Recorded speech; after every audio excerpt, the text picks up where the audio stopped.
Right, I wanted to talk about being pegless, my reasons for being pegless, and that kind of thing. Um, this is all just my own personal opinion, so please don't, I don't know, get offended or think I'm wrong, because this is just my opinion from my experiences. I first went pegless about a year, 18 months after I first started riding.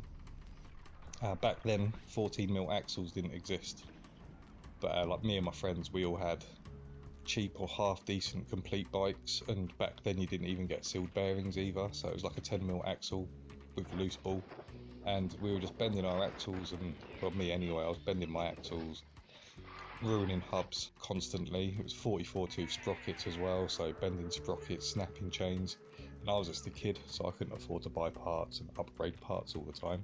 I was kind of getting into trails at the time as well. It's kind of mid to late 90s, when trails was just getting big, so it was cool to not have pegs on your bike. And then I just never felt a desire to put them back on again. I didn't consciously think about being pegless until Criminal Mischief, seeing Garrett Burns' section where he was doing pedal grinds. And that was the first time I'd ever even thought about pedal grinds, and just kind of seemed right. It seemed like the thing to do.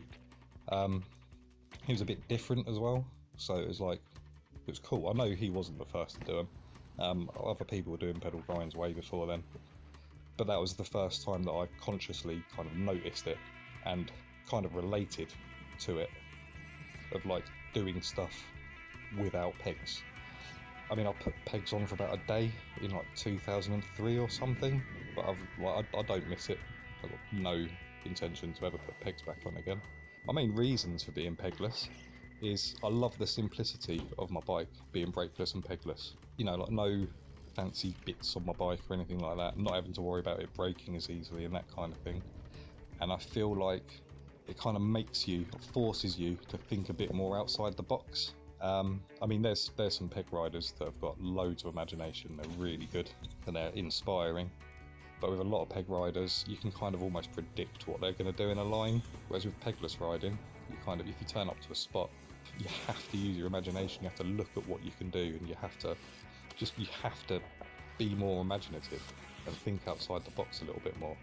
And to me, that's my favourite part of riding. To me, I don't care about doing tricks. I'd rather have one trick, but try it on all sorts of different obstacles, than have all sorts of different tricks, but kind of only be able to ride my local skate park, if that makes sense. You know, like I'm happy just doing a little wall ride. I don't have to do bar spins and tail whips over a jump box.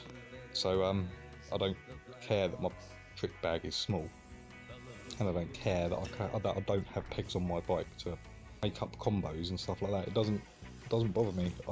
I enjoy the simplicity of my bike, rolling around on my bike, doing silly little things. Like, you can do all that with pegs as well, I suppose, but I guess it's the way that not having pegs, you can't just rely on your pegs when you turn up to a spot. If you turn up to a spot and there's a ledge, like yeah, I can do pedal feebles and stuff like that.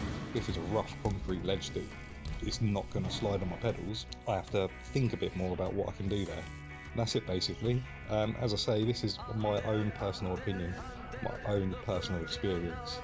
So if you disagree with anything that I've said, I'm not going to say you're wrong, but please respect that is my opinion.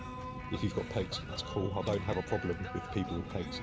I don't have a problem with pegs. I know I joke about it, but that's it really. I am pegless, and I'm pretty stoked on it, really. Right, see you later.